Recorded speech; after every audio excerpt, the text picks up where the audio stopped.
The Book of Letting Go. Why is this happening to me? It's challenging to find a straightforward solution to this universal question.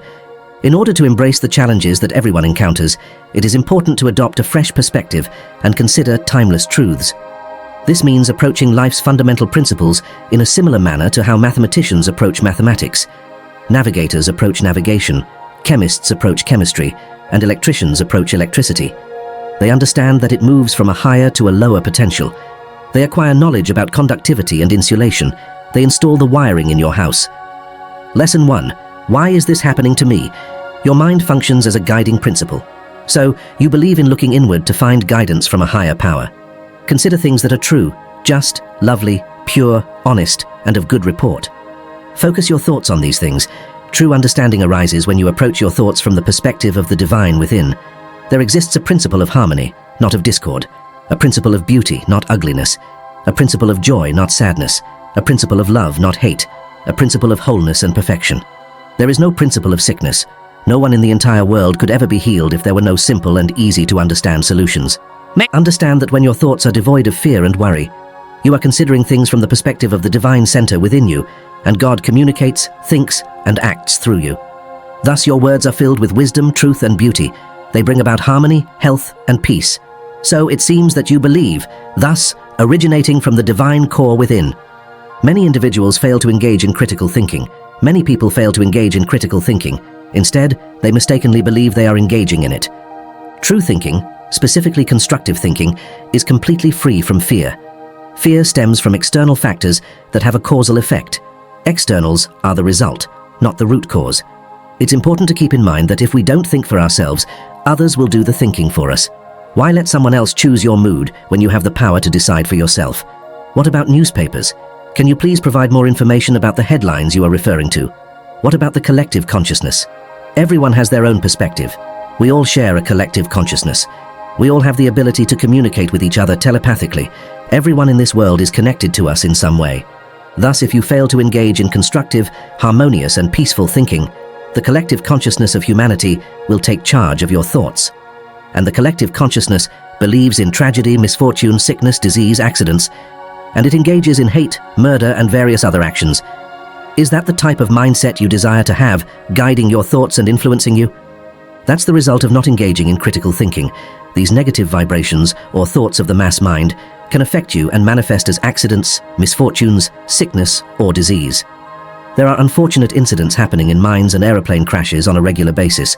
People are not inherently evil or bad just because unfortunate events occur, such as submarines sinking, floods in cities, or accidents causing harm to children. Similarly, explosions in factories and other incidents happen as well. There is a significant loss of life. It is important to maintain a consistent prayer practice.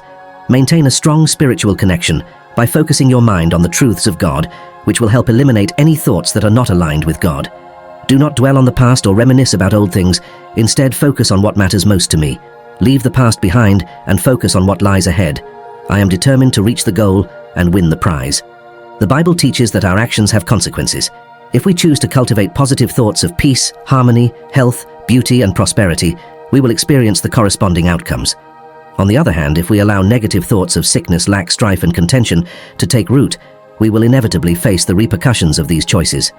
It's important to keep in mind that our subconscious mind is similar to soil. Whatever seed we plant in the garden of our mind, it will grow. We plant thoughts, according to biblical teachings, when we wholeheartedly embrace them.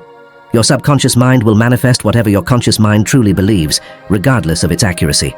If you don't think for yourself, you'll be influenced by the collective mindset, which tends to focus on negativity like misfortune, sickness, calamities, and tragedies.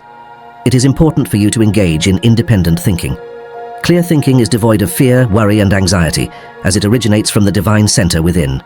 When you align your thoughts with God's, you tap into the power of positive thinking.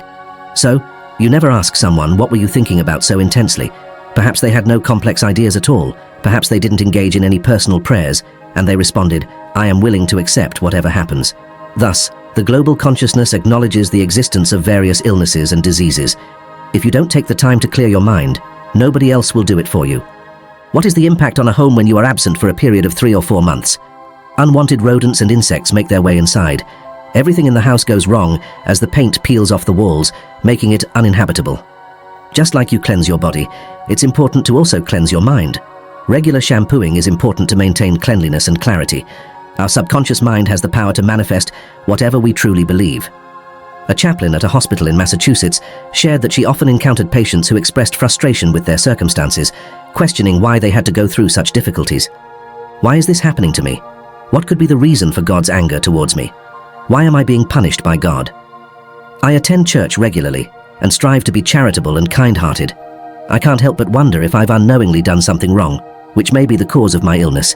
The law of life is tied to our beliefs. What we believe shapes our reality and influences how we live. It's important to have faith in the goodness of God and maintain a positive outlook. Trusting in God's guidance, harmony, and healing power can bring us inner peace and make us feel whole, pure, relaxed, and perfect. The chaplain shared that she often prayed with patients and helped them transform their beliefs. By recognizing the spiritual nature of their bodies and shifting their thoughts, they were able to diminish the power of illness. She taught them a prayer that went like this: "The infinite healing presence flows through me as harmony, health, peace, wholeness, and perfection. I feel the presence of God's healing love in every part of my being. I am made whole, pure, relaxed, and perfect." She taught them to repeat this prayer frequently, knowing what they were doing and why they were doing it. Thus, the conscious mind was writing these truths down in their subconscious. Whatever you impress or inscribe in your subconscious will come to pass as form, function, experience, and events. As a result of this, many patients made miraculous recoveries. The law of life is the law of belief. If you fear sickness, you attract it. So, the law of the Lord is perfect. You can't think one thing and produce another. The law of life is the law of belief. Trouble of any kind is nature's alarm system that we are thinking wrongly in that direction. Nothing but a change of thought can set us free. There is a law of cause and effect operating at all times. Nothing happens to man without his mental consent and participation. You do not have to think of an accident to have it befall you. Haven't you seen a man driving a car careening in and out drunk? You said, "There goes an accident." Why, there's a mind behind it, there's a mood, there's an emotion behind the wheel, there's always a mind behind it. Is that mind disturbed? Is that mind emotionally disturbed? If you are emotionally disturbed, it affects your vision. You don't see so well. In companies where workers have dogmatic and domineering bosses, resentment of the boss leads to negative thoughts in the worker's mind, which results in carelessness and accidents. Misfortune, accidents, and tragedies of various kinds are signs of mental and emotional disorders that have broken out into manifestation. We must train our minds to think in a new way, to turn back to God and align our thoughts and mental imagery with the infinite life, love, truth, and beauty of God. Then we become channels for the divine. Still your mind several times a day and affirm slowly, quietly, and lovingly, "God flows through me as harmony, health, peace, joy, wholeness, and perfection. I am a vessel for God's presence and communication. I always feel the presence of God's spell. I am guided by God's wisdom in every aspect of my life, no matter where I am. The power of divine right action prevails. Everything I do brings joy and tranquility. I am embraced by the boundless love of God, which envelops and encompasses me. I am a vessel for God's presence and communication. I'm surrounded by the sacred circle of God's eternal love, and the whole armor of God surrounds me." As you dwell on these eternal verities, you will establish patterns of divine order in your subconscious mind, and whatever you impress in the subconscious mind is expressed on the screen of space. Therefore, you will find yourself watched over at all times by an overshadowing presence, your Heavenly Father, who responds to you when you call upon Him. The Bible says, "Call upon me, I will answer you, I'll be with you in trouble. I'll set you on high because you hath known my name." Now all of us should learn how the subjective self in us works. One of the great corollaries of the great law of suggestion is this: whatever you suggest to another, you are also suggesting to yourself. When you are giving a suggestion to another, you are giving it to yourself, because you are the only thinker in your universe, and you respond to the way you think. Whatever you are wishing for the other person, you are wishing for yourself. You are always under the law of your own thought. This is the basis of the Golden Rule, which also tells you to treat your enemies well, to pray for them that despitefully use you. In other words, never dwell on ill will for anyone or against any person on the face of the earth. You do so at your own peril, because whatever you are thinking about the other, you are creating in your own mind, your body, your circumstances, your pocketbook also. That's a simple truth. Radiate love, peace, and goodwill to everybody. Don't judge. With what judgment ye judge, ye shall be judged. Your judgment of the other is your judgment of yourself. That's the conclusion, that's your verdict in your own mind. Many people suffer from sickness, disease, accidents, and misfortune because they do not think constructively. They are letting the mass mind, or the race mind, or the law of averages govern them. They're not bad people, but they refuse to think for themselves. They do not keep prayed up. They do not neutralize the mass mind. You know very well if you read the newspapers in the morning and listen to the radio or TV at night, what do you hear about? Murder, rape, hate, jealousy, and all sorts of misfortunes seem to happen to people. They tell you about all the bad things that have happened. They don't tell you about any of the good things. Well, likewise, if you do not keep prayed up, if you do not think for yourself, the mass mind does your thinking for you. Therefore, you must ask yourself, am I thinking constructively, harmoniously, peacefully? Of course, you answer that question yourself. You are what you think all day long. For as we think in out heart, subconscious mind, so we are, so do we become, and so do we express. That's the whole law.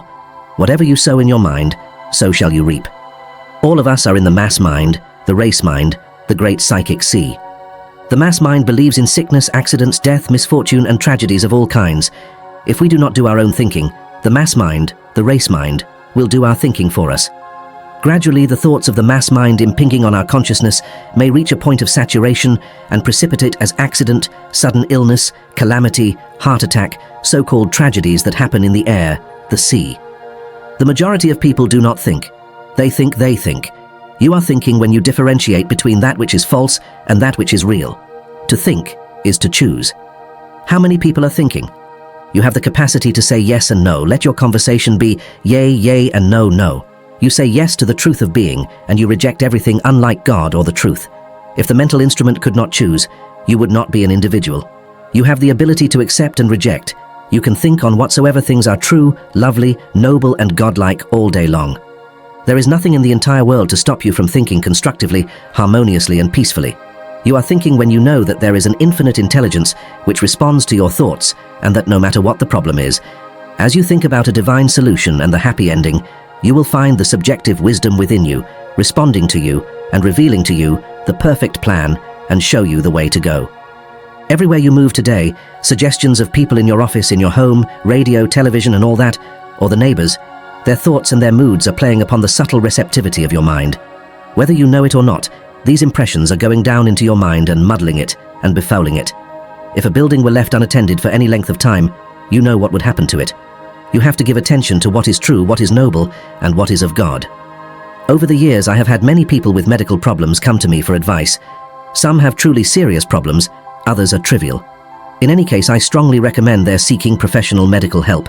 I am not a doctor, nor am I a healer, in the sense that the prophet Elisha, Jesus, and others have been. But often, I find that the true problem is not medical, but spiritual. One of the strangest cases brought to my attention was that of a woman who had suffered a series of illnesses over a period of time. She told me, "God has it in for me, I'm a sinner. This is why I'm being punished." She also told me that she went to a man who hypnotized her, read her past. He attributed her illnesses to a life she had previously lived in, which she had been an evil person who had harmed many people. As she had not been punished in that life, she was now suffering for the sins she had committed then. Of course, that was nonsense. It only made things worse. I explained to her an age-old truth. There is but one power called God, the living Spirit Almighty. Not 2 or 3 or 1,000. It is the creative intelligence in all of us that created us. This power becomes to us what we believe it to be. To the forward I am forward, to the pure I am pure. If you think and believe there is a God of love, then the God of love will respond to you and become a loving being to you. If you think that God is punishing you, that you must suffer, according to your thought and belief it is done unto you. But in reality, you are punishing yourself. As the Bible says, it is done unto him as he believes. For as a man thinketh in his heart or subconscious mind, so is he, so does he become, so does he express. This woman was seeking justification and alibis for her suffering. She was looking outside herself instead of realizing the source of her illness was always in her deeper mind. Because nothing happens to the body, except there is a pattern in the subconscious mind. I asked her to look inside herself and determine if there was something in her past about which she felt a deep sense of guilt. She confessed that she had a love affair with a married man a few years ago and that she felt guilty and should be punished. With guilt comes fear and apprehension, and with fear comes punishment. She felt that she should be punished and she was punishing herself. Guilt is the curse of curses. It's one of the most destructive of all emotions. And, being a destructive negative emotion, it cannot have a constructive outlet. These emotions get snarled up in the subconscious mind and come forth as illness and disease. This unresolved remorse was the psychic wound behind her illnesses. I helped her realize that God was not punishing her, but she was punishing herself by her own thoughts. My explanation was the cure. She forgave herself, and she sat down for 20 minutes several times a day and said, God's healing love saturates my soul, and I forgive myself for harboring these negative, destructive thoughts. Her illness is abated, and she was soon back to a full, healthy, productive life. There is no worse suffering than a guilty conscience, and certainly none more destructive. This woman had been punishing herself for several years by her destructive thinking. When she ceased to condemn herself and began to claim that the infinite healing presence was saturating her whole being, that God dwells in every cell of her body, her illnesses disappeared. When you stand praying, forgive. Forgive yourself first. You can't give what you don't have. As she decided to forgive herself, God's healing love healed her. In ancient times, they attributed thoughts and feelings to the heart. Today we know it is your subconscious mind. Whatever idea is emotionalized and felt as true comes to pass once it reaches the subconscious mind. Your subconscious assumptions, beliefs, convictions dictate and control all your conscious actions. Your subconscious beliefs impel, propel, and compel. Whatever you sow, you reap. Your thoughts and feelings create your destiny. You are what you think all day long. If you fail to think constructively, wisely, and judiciously, then someone else, or the mass mind, will do your thinking for you, and perhaps make a complete mess of your life. If you believe that God is infinite goodness, boundless love, absolute harmony, boundless wisdom, the God presence will respond accordingly to you by the law of reciprocal relationship, and you will find yourself blessed in countless ways. The forces of life depend on how you use them. Atomic energy is not evil, it is good or bad, depending on the way you use it. You can use atomic energy in medicine. You can drive a ship across the ocean with it. You can use electricity to kill another or to vacuum the floor. You can use water to quench a child's thirst or drown it. You can use nitric acid to paint a beautiful Madonna on the window pane, or you can blind a person with it. The wind which blows the ship on the rocks can also carry it so safety. The uses to which all things or objects in the world are put are determined by the thoughts and motivations of humankind. Good and evil are in our minds. Good and evil are the movements of my own mind relative to the one being forever whole, pure, and immaculate in itself. It is the human mind that determines the use of the forces and objects in the world. The creative force is in our minds. There is no power in the manifest universe except we give power to externals. Externals are an effect, they are not a cause. The scientific thinker does not make the phenomenalistic world a cause. It's an effect. The cause is your thought and feeling. No matter how long you might have used your mind in a negative and destructive manner, the minute you begin to use it the right way, the right results follow. Remember not the former things, nor consider the things of old. This one thing I do, forgetting the things that are behind and reaching forth to the things that are before, I press towards the mark for the prize. The prize, of course, is health, happiness, peace of mind, joy, and all the good things of life. Think good, good follows. Think evil, evil follows. The minute you enthrone in your mind godlike ideas and eternal verities, they generate their own fragrance. Then your heart becomes a chalice for God's love, and the brain and the heart unite in accord and concord based on eternal verities. Then all your ways will be pleasantness, and all your paths will be paths of peace. Nothing happens by chance. Everything is pushed from behind. It's a universe of law and order. Therefore, everything happens according to the law of cause and effect. There is a cause behind everything. We do not see the causes operating in a given instance, so we attribute it to chance, coincident, or accident, or things of that nature. Charles was afraid that he was losing his vision. He went to an ophthalmologist and learned that he did not have cataracts or glaucoma or any of the usual symptoms leading to blindness. Further tests found no medical evidence of incipient blindness, yet in fact his vision was slowly but surely dimming. The medical profession today understands that psychic factors play a definite role in all disease. Disease is the lack of peace, lack of equilibrium, lack of serenity. It's impossible to have a healthy mind and a sick body. A healthy mind is a healthy body. Nothing happens in the body except the equivalent is in the mind. There is no doubt that visual problems can be brought on by workings of the mind. Emotional reactions can cause the involuntary muscles to twist the eyeball out of shape.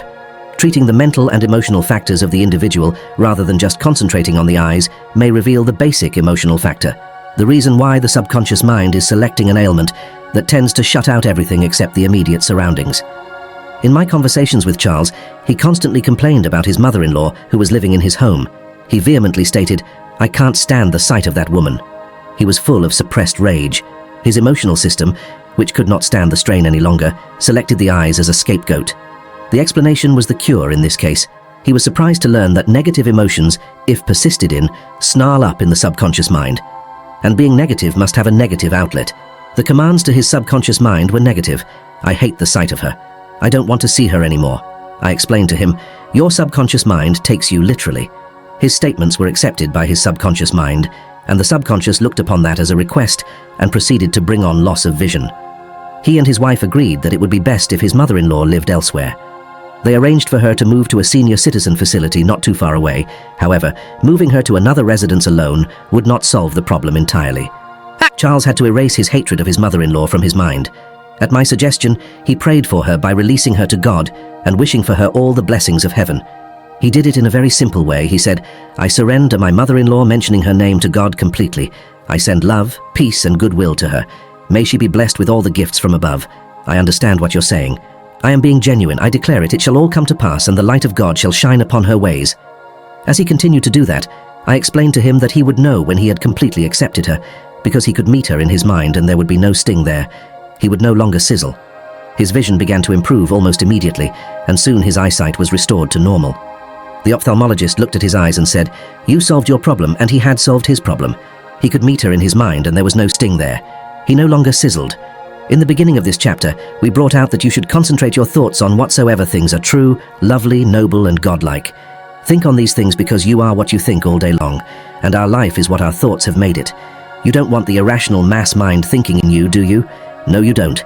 If you do not think for yourself, you must ask yourself who is manipulating your mind now. Ask yourself, do I own my own mind? Do I come to my own decisions? Am I thinking clearly according to godlike patterns? You cannot dodge or circumvent the law of mind. It is done unto you as you believe. Years ago, the English sailors blamed scurvy on the salt meat they had, hardtack and so on. Then someone told them to eat some limes, some lemons full of vitamin C, and of course they were healed. But you see again, that was ignorance, carelessness, indifference, stupidity. It was a void in the mind, because all the islands and all the countries they visited in their long voyages were full of oranges, apples, limes, lemons, and all kinds of citrus fruits. So where was the lack? The lack was in the mind, a void in the mind, ignorance. Ignorance is no excuse for the law. It was carelessness, indifference, and apathy. People are constantly attributing their ailments to the atmosphere, the weather, to malpractice, evil entities, germs, viruses, and diets. Most of us have no doubt that an invisible virus can make us ill, but we don't always believe in the invisible presence and power called God, which created us and created the whole world. We pollute the air with strange notions and false doctrines.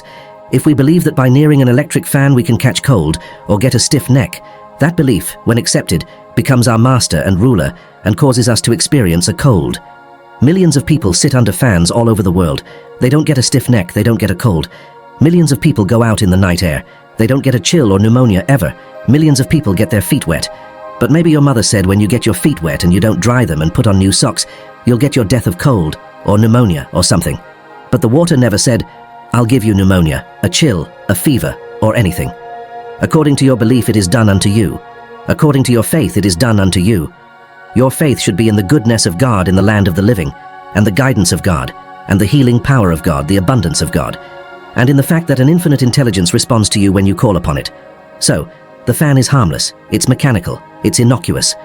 Your faith can be used two ways.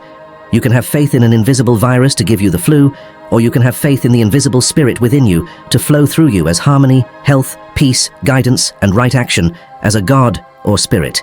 In you cannot be sick, and the spirit in you is God.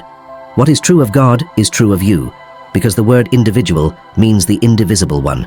That's the living spirit almighty within you. The Bible says, "I said ye are gods, and all of you are children of the Most High." Believe that you are a child of the living God. You are. Believe that the living spirit within you is the God presence, and that can't be sick. And because that can't be sick, that's the reality of you.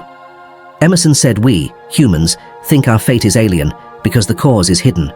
But the soul, the subconscious mind, contains the event that shall befall it, for the event is only the actualization of its thoughts. What we pray to ourselves for is always granted. The devil in the Bible means ignorance or misunderstanding. It means a false concept of God, life, and the universe. The devil means ignorance or misunderstanding, misapplication of law. Actually, it means God upside down, a twisted, morbid, diabolical concept of the God of love. There's no being with hooves, horns, and a tail. This comes out of our distorted, twisted imagination. Not willing to admit that the evil is within ourselves, we postulate it outside ourselves. Surely God is omnipresent. Omnipresent means it must be present in you, otherwise the word omnipresent has no meaning. A man told me, for example, that he was wounded in the jungle, and he was praying that someone would come and rescue him. And he said, "There was a man who was hunting in that jungle, and had a sudden feeling that he should change his course. He did so, and came and administered to my wound, and helped me back to a home." The man who was wounded was praying for help, and this man who was out hunting changed his course. He had an intuitive feeling, perception. It was the infinite intelligence guiding the hunter to become his rescuer. But it was the one being operating in both. It is done unto you as you believe, and a belief is a thought in the mind. No external power or evil entity is trying to lure or harm you. People are constantly attributing their ailments to the atmosphere, the weather, and some attribute their trouble to the voodoo. They say it's black magic, or someone is practicing voodoo against me. No person has any power. The power of God is in you. One with God is a majority. If God be for you, who can be against you? Spell live backwards. You have evil. That's living life backwards. Then you have your evil. Your evil is the inversion of the life principle, which is God. God moves as unity, seeks to express himself through you as beauty, love, joy, peace, and divine order. The will of God for you is a greater measure of life, love, truth, and beauty, something transcending your fondest dreams. Realize, therefore, that God is guiding you, that there is right action in your life. Read and meditate on the 91st Psalm, see chapter 6, and realize that you dwell in the secret place of the Most High, that you abide in the shadow of the Almighty. You'll say of the Lord, He is your refuge and your fortress. My God, in Him will you trust. He covers you with His feathers. Under His wings shall you rest. Just like the hen gathers the chickens together to protect them, so does that Heavenly Father in you surround you with the invisible arm of God's love, rendering you impervious to all harm. You become immunized, you become God-intoxicated, because you've received the divine antibody. The false idea in your mind is called the adversary, the devil, Satan, and so on. The devils that bedevil us are enmity, strife, hatred. They are devils created by ourselves. They drive some people insane, because if you put gangsters in charge of your mind, what do you expect? If you fail to believe in the goodness of God and a God of love, the extent to which you believe this can well be your so-called devil, which is the source of your pains, aches, and misfortune. God, or the living Spirit Almighty, or the life principle, doesn't judge or punish. It can't. Good and evil are the movements of one's own mind. It is very primitive thinking to believe that God is punishing us, or that a devil is tempting us. Our state of consciousness is always made manifest. That's the way you think, believe, and feel whatever you give mental consent to. There is no other cause in the world. Men, women, and children are constantly testifying to our state of mind, to our mental attitudes, to our convictions, to our beliefs. We must remember that the majority of people do not discipline, control, or direct their thinking and mental imagery along godlike channels. Therefore, their failure to think constructively and harmoniously from the standpoint of the Infinite One means that they leave their minds open to the irrational mass mind, which is full of fears, hates, jealousy, and all kinds of negative happenings and destructive thinking of all kinds. There is the story of a man who had been fired from his job by a cruel and mean boss. He made up his mind to shoot him. Every day he waited behind a shed near the factory for the boss to pass by. To avoid being caught, he planned to wait for a time when nobody else was near. He had a rifle. On the third morning, when he was stealthily moving into the shed, he stumbled. The rifle went off and a bullet pierced his heart. He killed himself. People call that an accident. That was no accident. He had murder in his heart, and murder is of the heart. In the 10 Commandments we are told, "Thou shalt do no murder." It doesn't say, "Thou shalt not kill." That is a commonly held belief because of an early mistranslation of the original Hebrew. When you read the original, it says, "Thou shalt do no murder." Then it tells you that murder is of the heart. When you hate and when you resent, and you are full of hostility and resentment, then you are murdering love, peace, harmony, discernment, kindness, and everything that's good. And as you continue to hate and resent, these reach a point of saturation in your subconscious mind and are precipitated as cancer, a bullet, a fatal accident, or something else. But that negative, destructive emotion must have an outlet, and sooner or later reaches a point of saturation and is precipitated on the screen of space. There are no accidents. There's a mind, a mood, a feeling behind a car, train, bicycle, and also behind the gun. A gun is harmless. It is just a piece of metal. It doesn't do any harm to anybody. It's the mind behind it. You can kill with a stone, kill with poison, with a club 1,001 ways. But the stone is harmless, the club is harmless. How do you use it? This man had murder in his heart for a long time, and his subconscious responded accordingly. The Bible tells you, "No manifestation cometh unto me, save I, the Father, draw it." And the Father of all is your thought and feeling. It fathers everything. The union of your conscious and subconscious mind, your thought and feeling, is the cause of your destiny. That's the cause of every single thing in your world. Whatever your conscious and subconscious minds agree on comes to pass. So, any idea emotionalized and felt as true must come to pass. The Father is your state of consciousness, your own creative power, which brings all things to pass in your world. No experience comes to you unless there is an affinity in your own mind. Two unlike things repel each other. Harmony and discord do not dwell together. Therefore, if you believe the whole armor of God surrounds you, enfolds you and enwraps you, and the harmonizing, healing power of God takes care of you, you can't be on a train that gets wrecked. You can't be on a plane that catches on fire or where someone planted a bomb. If you walk and talk with God and believe that God is guiding you and that the law of harmony is always governing you, then you cannot be on a train that is wrecked because, as we said, discord and harmony do not dwell together. It would be naive to assume that changing one's beliefs from negative to positive could cure all illnesses and disabilities. There are indeed organic and physical causes for most ailments. However, there is a significant portion of health problems that are psychosomatic. It is these that thought change can reverse. I have heard about examples of this in many countries and over many time periods, and I have been instrumental in helping many people by providing them with prayers and meditations to help program their subconscious minds to bring them back to health. Guilt, worry, and fear are the psychosomatic equivalent of germs and viruses. By replacing thoughts of guilt, worry, and fear with thoughts of faith, confidence, and belief, healing is accelerated. Most cases are not at all dramatic. They may take the form of insomnia, allergies, headaches, digestive disorders, or depression. In other cases, they may be major maladies such as tumors, paralysis, ulcers, coronary disease, or psychological breakdowns. When afflicted, we tend to blame others. It may be another person. I've been cursed by an enemy. It may be your family history. I come from a weak genetic background. It may be divine retribution. I'm being punished by God. As shown earlier in this chapter, the real cause lies within you. It is you and only you who have control of your thoughts. Others may influence you, but it is you and only you who can make the decision on what will be accepted by your conscious mind and seep down into your subconscious. Let us cease blaming others. Let us look within for the cause of all. Believe in God, believe in the goodness of God, believe in the love of God and God's guidance, and you will find that all your ways will be those of pleasantness, and all your paths will be paths of peace. Because you are belief expressed. People ask me about children. They say children don't know how to pray, and some children are caught in a fire, drowned at sea on a ship, and things of that nature.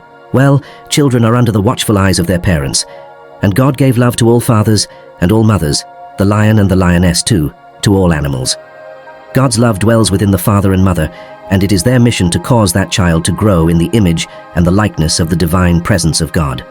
So, they are there to realize that the child grows up in the image and the likeness of the dominant mental and emotional climate of the home. The child cannot yet discern and reason, therefore the parents mold the consciousness of the child. A child is subject to the atmosphere of the home. Therefore you realize that the child is God's child, and God's love fills its soul. It's growing in wisdom, truth, and beauty. So, God planted his love in fathers and mothers that they might lead their children through the darkness of the night and through the vicissitudes of life into a realization of God's holy presence, and to teach him of the God of love, and that the love of God is flowing through them in transcendent loveliness, and that he careth for them. And children brought up to believe that God is love, and his love enfolds them, surrounds them, and enwraps them, will grow in a magnificent way, and God will be with them all the days of their life. In a nutshell, when your thoughts are completely free from fear and worry, you are thinking from the standpoint of the divine center within you, and God speaks, thinks, and acts through you. Therefore you speak in words of wisdom, truth, and beauty, words of harmony, health, and peace. So you think, therefore, from the God center within. If you do not think constructively, harmoniously, and peacefully, the mass mind will do your thinking for you, and that mass mind believes in tragedy, misfortune, sickness, disease, accidents, hate, murder, and all sorts of things. If you don't do your own thinking, these negative vibrations or thoughts of the mass mind move in upon you, reach a point of saturation, precipitate as accident, misfortune, sickness, disease. The law of life is the law of belief. If you fear sickness, you attract it. If you think good health, you will be healthy. So, the law of the Lord is perfect. You can't think one thing and produce another. Trouble of any kind is nature's alarm system that we are thinking wrongly in that direction. Nothing but a change of thought can set us free. There is no worse suffering than a guilty conscience, and certainly none more destructive. Stop condemning yourself and begin to accept that the infinite healing presence saturates your whole being, that God dwells in every cell of your body. It is done unto you as you believe, and a belief is a thought in the mind. No external power or evil entity is trying to lure or harm you. No person has any power. The power of God is in you. One with God is a majority. If God be for you, who can be against you? Guilt, worry, and fear are the psychosomatic equivalent of germs and viruses. By replacing thoughts of guilt, worry, and fear with thoughts of faith, confidence and belief, healing is accelerated. Lesson 2. Prayer and meditate will solve your problem. Occasionally, everyone encounters issues that can become so overwhelming that they take over their lives. Some of these claims lack evidence. We often find ourselves concerned about things that are unlikely to happen or are products of our imagination. However, the problems are indeed real and pressing. We are often concerned about debts that we may struggle to repay, as well as the well-being of ourselves and our loved ones. We often find ourselves concerned about our employment or financial investments. To address these concerns, it's important to take practical measures to resolve the issue. However, it is crucial to train our minds to have the confidence to overcome challenges and maintain a positive perspective on life. There is a single method, a crucial key to achieving this. Prayer and meditation are the key. What exactly is prayer? Every thought and feeling you have serves as a form of prayer. Every thought has the potential to become reality unless counteracted by a more powerful thought. Prayer involves making a conscious connection with the infinite intelligence that resides within you. Prayer is most effective when we acknowledge the presence of a higher power within us, which can manifest our desires. If we agree that this is accurate, prayer is most effective when we maintain a positive and unwavering mindset that leads to strong conviction. Once your desire is fully embraced by your subconscious mind, it effortlessly aligns with the creative law. One way to know if you truly believe something is when your mind fully accepts it and cannot imagine the opposite. It's important to hold on to your own beliefs. By doing so, you'll truly impress your subconscious mind, leading it to respond accordingly. Your subconscious mind is influenced by your conscious thoughts and imagination, which in turn is guided by an infinite intelligence. It's important to make a clear decision in your conscious mind. It's important to make a clear decision about what you want to know, and then have faith in your inner wisdom to provide the answer. When you entrust your request to your subconscious mind, have complete faith in its ability to achieve and respond to your desires. According to the Bible, if you ask, seek, and knock, you will receive, find, and have doors opened for you. Anyone who asks will receive, anyone who seeks will find, and to anyone who knocks, the door will be opened. Which one of you, if his son asks for bread, would give him a stone? Will he give him a serpent if he asks for fish? According to the Bible, when you ask for bread, you will receive what you asked for, not something else. Continue to inquire, search, and persist until you receive a reply from your subconscious mind, which is known for its receptiveness. Get excited. Rest assured that there is always a solution to every problem, a way out of every dilemma, and no condition is incurable. Some individuals hold the belief that they cannot be cured, and as a result, their belief becomes their reality. However, anything is possible with God. Everyone desires peace and tranquility in their lives. Our strength lies in finding serenity in God, who is always present to heal and protect us. Having a deep sense of serenity allows us to stay calm and composed, even when faced with chaos and uncertainty in the world. Understanding the concept of serenity is accessible to everyone and can be seen as a divine quality. It serves as a place of solace and protection during challenging and ever-changing times. Searching for stability and sustenance in the external world is a futile endeavor. The world outside is always in a state of constant flux or transformation. Our concerns and anxieties disrupt our peace of mind. Restoration is possible through effective prayer. To pray effectively, you need to align your thoughts with the timeless truths that remain constant. There's no need to beg, supplicate, or beseech. By denying that what you seek is already given to you, you are actually attracting more lack and limitation. It's important to remember that God is both the giver and the gift. Whatever you desire already exists, as everything originates from the infinite. Just rearrange your thoughts and align yourself with the truth. Prayer can be quite helpful. You can assert that the perfect unity of the Infinite One prevails in your mind and in the minds of others. This prayer is incredibly effective in bringing about absolute harmony. It has the power to animate, sustain, and permeate the entire atmosphere, yielding positive results. Organize your thoughts, imagery, and responses with a focus on peace and harmony. When encountering hatred in others, remember that divine love has the power to dissolve anything unlike itself, in both their minds and hearts, as well as in your own. This prayer would be effective. You share the same qualities as the infinite. Understanding this truth will liberate you. If you're ever unsure about a challenging problem, just confidently state that the answer has been revealed to you by the wisdom of the infinite. You'll get it. The concept of God refers to the boundless presence and power that resides within you, governing the principles of life and influencing the workings of your conscious and subconscious mind. In a place where divine love, peace, harmony, and joy reside, evil, harm, and sickness have no presence. Practicing the presence of God involves filling your soul with love, peace, power, harmony, and right action. This can be a solution to all your problems.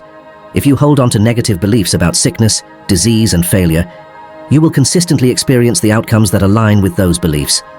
Everyone has access to the profound truths of the infinite, just like how the sun shines on both the just and the unjust, and the rain falls on both the good and the evil. Having faith in God is all that is required. Understanding the true essence of faith involves embracing the practice of being in the presence of God. Throughout history, humans have pondered the reasons behind wars, famines, disasters, and ill health. These are provided to help us grow and reach a state of inner peace. The challenges and difficulties we face are meant to help us grow and develop. They do not have malicious or malevolent intentions. The cause of our suffering lies in the veil of spiritual ignorance, which obscures our understanding and prevents us from realizing our own powers of goodness, love, and light. The challenges we face in life do not stem from external factors or situations, but rather from our own selves. This concept may not be well received by individuals who prefer to focus solely on their grievances and hardships. However, for those who are seeking personal growth and transformation, there is a powerful force within us that constantly reminds us of our untapped potential. It encourages us to keep striving and exploring, rather than becoming complacent and stagnant. Many people tend to blame society, the world, or their parents and family for their unhappiness and misery. However, this belief is not accurate. The wisdom of the presence within reminds us that we hold the power to achieve and succeed. We have sought greater understanding and have found a better path. One of our greatest victories is realizing that there are certain things beyond our control, and it is unnecessary for us to desire to change them. May we be granted the wisdom to discern the difference. All that is requested of you is a shift in perspective and firm belief. It is a fundamental belief that every individual has the inherent right to be themselves. Allow them to discover their ultimate fulfillment in God. You will feel a great sense of relief as the burden of the world is lifted from your shoulders. You are not accountable for the world. Take a moment to free yourself from the belief that you are accountable for all the problems and injustices in the world. Encourage self-discovery for everyone, including your children. You have done your utmost to instill a sense of ethics and morality in them, which is truly commendable. Allow them to be set free. Surrender them to a higher power. Free yourself from the burden of thinking you're responsible for everything and having a messianic complex. You are not. It is not possible to save the world. It is your own responsibility. Transform yourself and the world around you for the better. This contributes to the betterment of the world and humanity. It is your responsibility. Another option is to patiently wait for the world to change as a whole. Why continue to tire and drain yourself? What has it achieved? Understanding serenity requires a level of spiritual maturity. It becomes clear when we understand that God, the Father of all, is in control of the universe and the world. Father within doeth the works. It is important to focus on oneself and only oneself. This is the key to finding serenity in the midst of change. These ideas may come across as insensitive. It's not. It is straightforward and efficient. A few years back, I had the opportunity to hear a sales manager address his team. He explained, to achieve a successful sale, you need to follow a few steps. First, find a prospect. Second, capture their attention and interest. Third, build their confidence and create a desire. Finally, close the sale. Interestingly, this process can also be applied to successful prayer. Do you think the infinite is a good choice? Do you have unwavering faith in the healing power of God, the infinite intelligence within you? That's what you're looking for. Begin here to effectively incorporate prayer into your life. This solution can address your problem and bring you happiness, freedom, and peace of mind. Next, we need to capture their attention and pique their interest. If you have complete faith in the healing presence within you, you are aligning yourself with your higher self. Your higher self is the one you should focus on. Direct your focus towards the boundless and sacred love. Have faith in the power of God to bring healing into your life. Be straightforward and transparent. Embrace the power and loyalty of the infinite. You should only give your loyalty and recognition to no other authority. Only when you sell yourself to the infinite will you truly understand. Start utilizing your mind effectively. Only embrace the immense power of the living Spirit Almighty within you.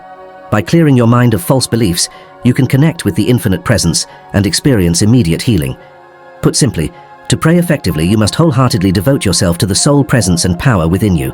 You were brought into existence by this power. This has the ability to provide healing. Furthermore, it is crucial to firmly reject granting authority to any external entity or power aside from the infinite. You don't grant any authority to the world of appearances or to any individual, location, or object. Regardless of the issue or ailment, shift your focus away from the problem and confidently affirm, "There is a powerful healing force within me that is revitalizing, energizing, and restoring my entire being. Love and divine guidance flow through me, guiding me towards the right path and ultimate freedom." Then, feeling gratitude for the positive resolution, Celebrate and express gratitude, saying, "Thank you, Father, for the flawless solution. I am aware that God is working right now. I have connected with His divine energy and fully understand the impact of His infinite power. It is truly amazing." However, redirect your focus to the divine presence and remind yourself of the vast expanse of peace, perfect harmony, completeness, beauty, endless love, and boundless power. Understand that you are deeply cherished and supported by the infinite presence and power.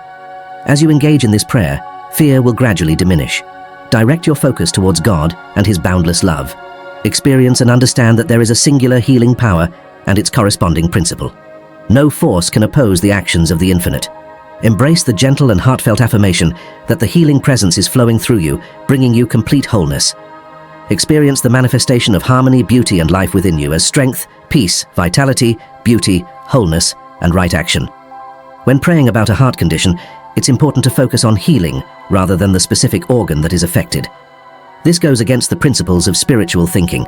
Concepts can manifest into reality. Your spiritual thought manifests as cells, tissue, nerves, and organs. Considering a damaged heart or high blood pressure tends to reinforce existing conditions. Stop fixating on symptoms, organs, or any specific body part. Just focus on the infinite healing presence within you, flowing through you as beauty, love, harmony, joy, wisdom, power, and strength. You are truly honoring God with your body. Find happiness in the world, but avoid being consumed by its hardships and challenges. Make sure to fully embrace and enjoy every aspect of it. Don't leave anything unfinished. Providence, love, and the protection of God surround us. Take a moment to observe them with clarity and embrace them with an open heart. Discover and embrace the profound peace and everlasting love of God. Put simply, every thought and feeling you have is considered a prayer. Every thought has the potential to become reality unless countered by a more powerful thought. Prayer involves establishing a conscious connection with the infinite intelligence that resides within you. Prayer is most effective when we acknowledge the presence of a higher power within us that can manifest our desires. Your subconscious mind is influenced by your conscious thoughts and imagination, which is connected to an infinite intelligence.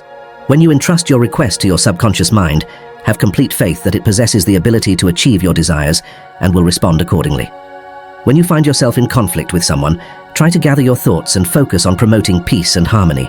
When encountering hatred in others, remember that divine love has the power to dissolve anything that is not like itself in both their mind and heart, as well as your own. It only requires a shift in perception and conviction that everyone has the inherent right to be themselves. Allow them to discover their ultimate fulfillment in God. You will feel a great sense of relief as the burden of the world is lifted from your shoulders. It is not your responsibility to take care of the world. Take a moment to remind yourself that you are not to blame for the problems and injustices of the world.